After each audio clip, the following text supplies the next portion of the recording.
S&T 모티브 2024년 3분기 실적을 스루펫 회계로 분석한 내용을 소개하도록 하겠습니다.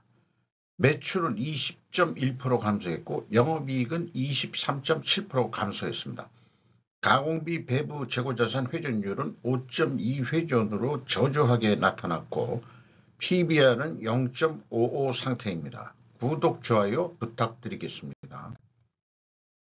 컴앤스톡 S&T 모티브 자동차 부품과 방산 시너지가 없다라는 제목으로 박찬규 기자가 머니에스에서 보도했습니다. 줄여든 GM 물량 수주 확대 과제에 방산 매출 증대 노력 중 S&T 모티브가 생존을 위한 몸부림을 시작한다. 미리 말씀드리지만 직원 해고부터 했어요. 국내외 시장이 빠르게 변화하는 상황 속에서 성장성 측면에서 한계를 드러냈다. S&T 모티브는 자동차 부품과 방위산업 제품을 주력으로 하는 코스피 상장 중견기업인데 1973년 국방부 산하 조병창 무기 제조 시설로 태동했고 주로 군에서 사용하는 기관단총 등의 장비를 사실상 책임지고 있다. 1981년 대우그룹, 2006년에 S&T그룹으로 주인이 바뀌었고 현재는 자동차 부품 제조사로 이름을 알리고 있다. GM에 납품하던 볼트 EV용 전기차 부품 드라이브 유닛 물량이 줄어든 탓이 크다. 전체 매출의 45.5%는 자동차용 모터류에서 발생한다.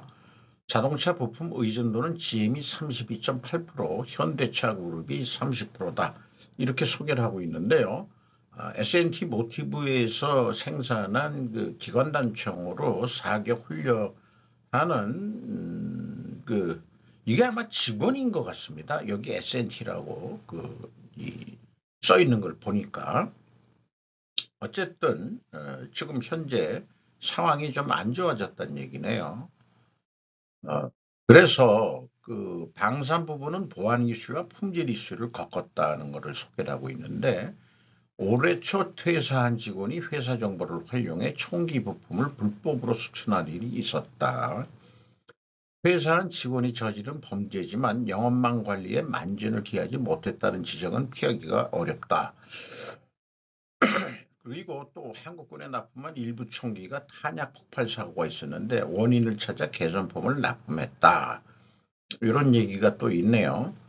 소형 화기의 경우 70년대 초반부터 개발은 물론 생산까지 해온 만큼 해외에서 경쟁력이 뒤처지지는 않는데 기밀 협약에 따라 구체적인 내용은 발표하지 않고 있어서 크게 드러나지 않는 것이라고 덧붙였다. 이렇게 됐는데 어쨌든 이번 그 3분기까지의 매출액을 보면은 차량 부품 쪽이 77.2% 판매를 하고 있고요.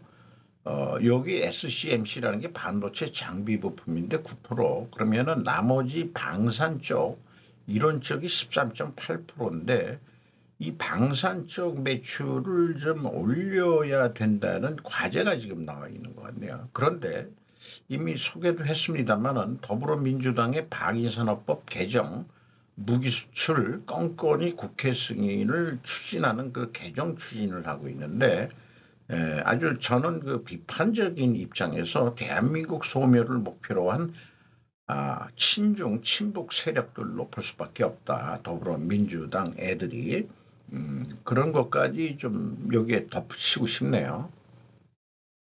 먼저 원가회계 손익으로서 매출이 6,679억 원을 달성했는데 20.1% 감소했는데 재고자산은 28.6%가 높게 증가했어요. 이거 매우 바람직하지 못한 상황입니다. 매출 원가가 줄어들었습니다만은 매출 총이익률 1.3% 증가했고 판매 관리비가 4.6% 증가해서 영업이익은 700억 원대로서 20.4%가 감소했습니다. 영업이익률하고 그 원가 생산성은 뭐 변동이 없네요. 낮은 게 없네요. 스르프 회계로 분석한 결과를 말씀드리면은 매출에 비례하는 매출 재료비는 28.3%가 감소했습니다. 그 매출 감소보다 더 감소했기 때문에 여기서 우리는 원재료 가격이 하락했다고 볼 수 있고, 스르프 금액상으로는 4%가 줄었습니다만은 스르프율로 보면은 6.8% 마진율이 올랐습니다. 운영경비는 4.2% 증가했고요. 그 결과 TOE 생산성은 1.30으로 0.11포인트가 하락을 했고, 스르프 영업은 631억 5천만 원으로서 23.7%가 감소했습니다. 원가 회계 영업이익보다 68억 8,100만 원이 적은 수치입니다. 이것은 가공비 배부 재고자산이 증가해서 원가 회계 영업이익의 재고이익이 판매도 안 했는데 이익이 더 난 것처럼 결산이 됐기 때문입니다. 그래서 그 WCAI 가공비 배부 재고자산이 237억 8,800만 원 증가했습니다. 원재료나 뭐 이런 거는 조금 감소했는데 전체 재고는 184억 5,700만 원 증가했고요. 비용의 성격적 분류 내용을 분석을 해보면은 재고자산의 변동과 원재료 사용액 상품 매입액 아주 표준적인 모델로 기재를 잘했습니다. 그래서 ABC를 더한 MC 매출원가 재료비는 28.9%가 감소했고요. 운영경비는 4.2% 증가했습니다.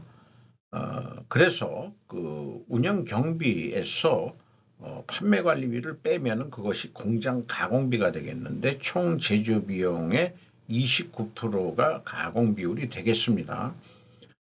생산 재료 비율이 6.9% 내려갔기 때문에 여기서도 우리는 원재료 가격이 하락했다라고 2차 추론을 해볼 수 있겠습니다. 그래서 이런 것도 충분조건 논리 구조로 얘기를 한다면은 S&T 모티브는 재고자산 회계만큼은 투명하긴 합니다. 재고자산 변동 범위가 WCAI 가공비 배부 재고자산이면은 총 제조 비용이 왜곡되지 않는다. 왜냐하면 원재료 증가액 이중 산입이 방지되기 때문이다.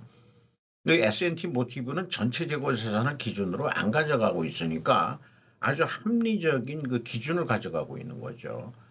이 이중 반익 산입이 방지가 된다 그러면은 필연적으로 존재할 다른 결과는 매출원가 및 영업이익이 합리적으로 산출해낸다. 그러니까 그 S&T 모티브의 원가 회계 영업이익은 합리적으로 산출을 나오긴 나왔는데 재고 증가는 그 미실현 이익을 미리 땡겨서 이익이 난 거로 산출되는 게 원가 회계의 맹점입니다. 그래서 스르폿은 그것을 제거하는 손익계산 방법이죠. 1단계 재고자산 회계 투명성 검증 단계로 재고자산의 변동 범위가 일치합니다.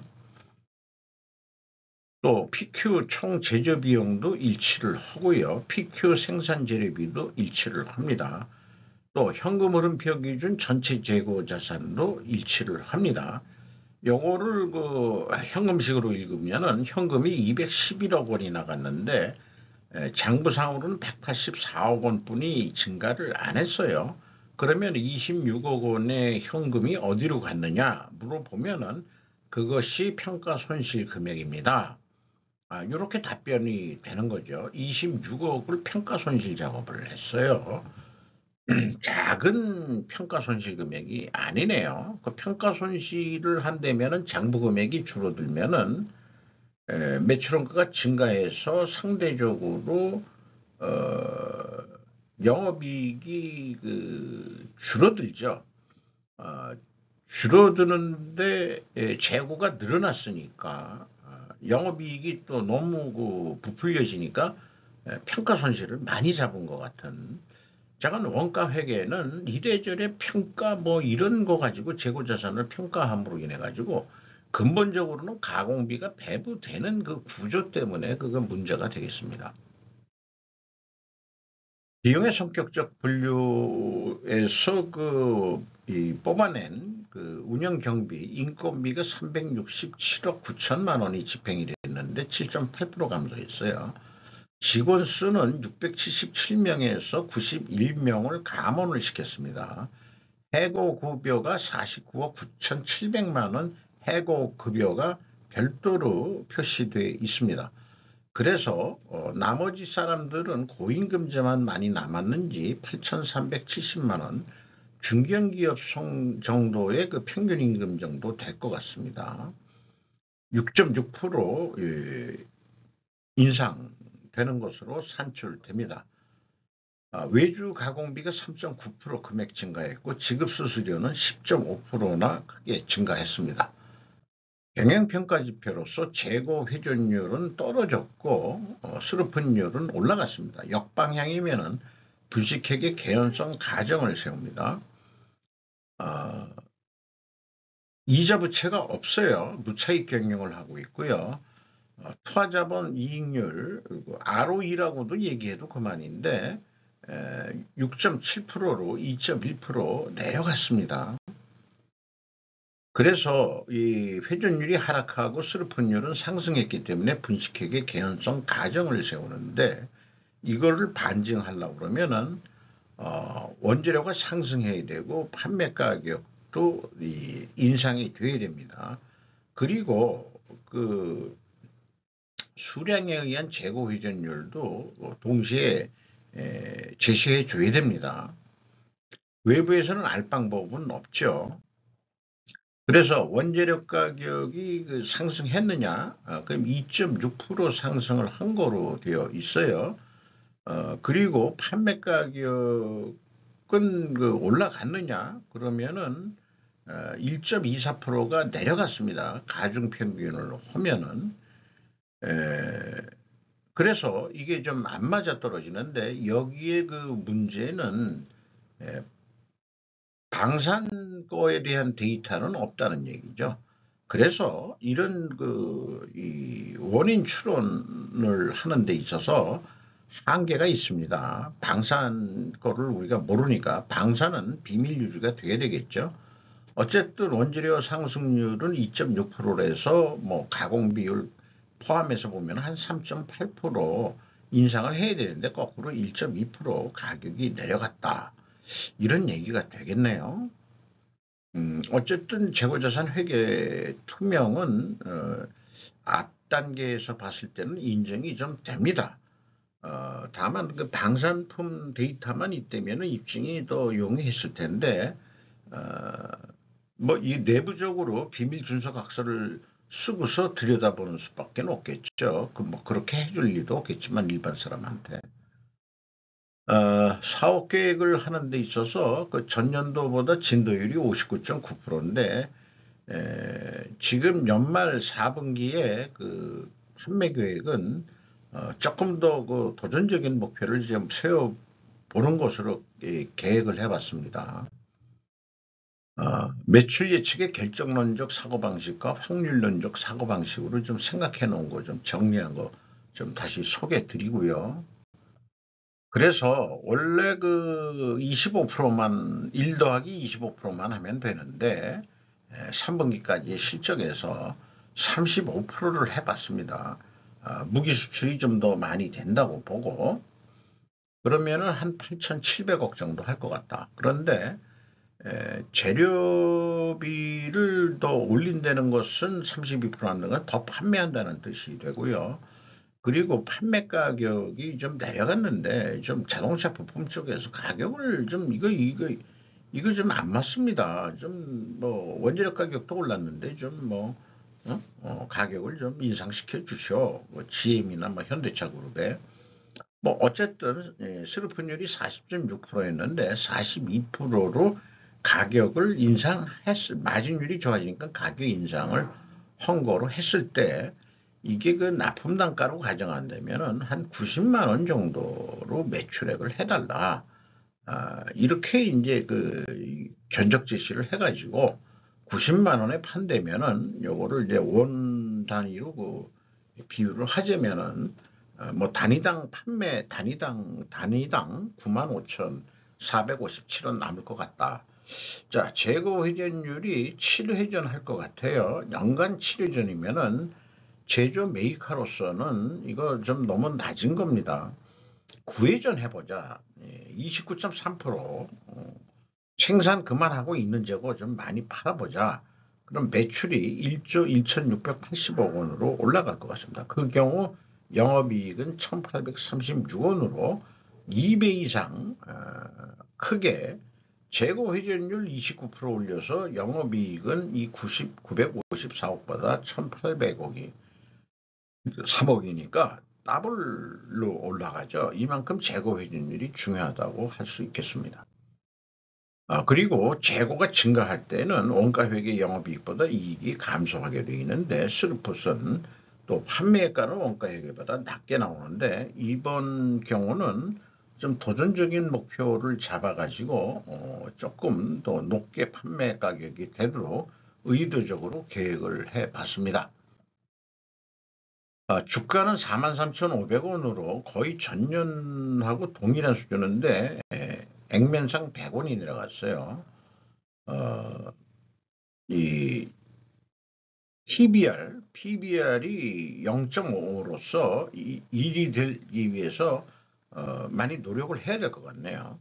주주를 보면은 S&T 홀딩스가 42.01%인데 S&T 홀딩스의 그 최평균 씨가 약 50점 몇 프로의 그 과반수 이상을 지분을 가지고 있습니다. 연금공단이 7.51%, VIP 자산운용이 5.16%, 외국인이 14.64% 지분을 가지고 있습니다. 이상 S&T 모티브 3분기 실적을 모범적으로 일찍 그 숙제를 제출을 했습니다. 그래서 S&T 모티브는 좀 실적이 내려갔는데 S&T 다이내믹스라고 또 있어요. 거기도 한번 분석을 해보고 또 어떤지 살펴보는 시간을 별도로 가져보도록 하겠습니다.